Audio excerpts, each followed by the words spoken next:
अब की आई, होली खेले अब की आई तोहरा टोली में, होली खेले अब की आई तोहरा टोली में। रंग डालब सुनो ए साली तोहरा चोली में, रंग डालब सुनो ए साली तोहरा चोली में। गुलाब गम कौआ लेके आई सुना झोली में, गुलाब गम कौआ लेके आई सुना झोली में।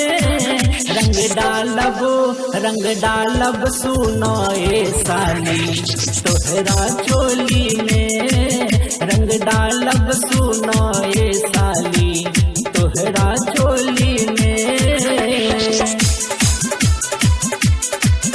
रंग डालब सुनो ए साली तोहरा चोली में।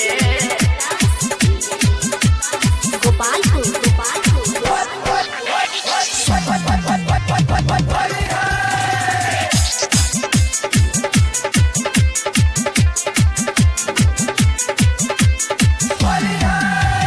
बुझब नाही कौन बहाना हवा के लूटब लहरा, लाले लाले करब देहिया कोरा में धई के तोहरा, कोरा में धई के तोहरा।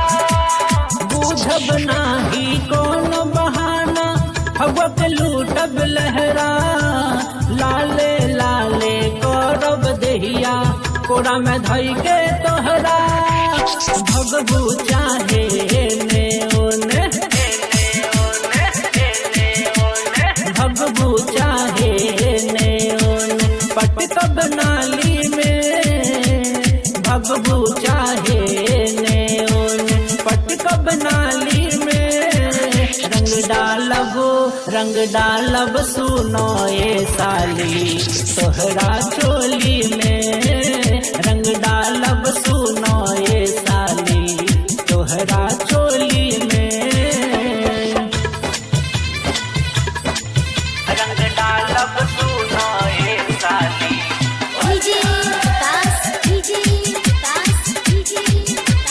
तोहरा चोली में।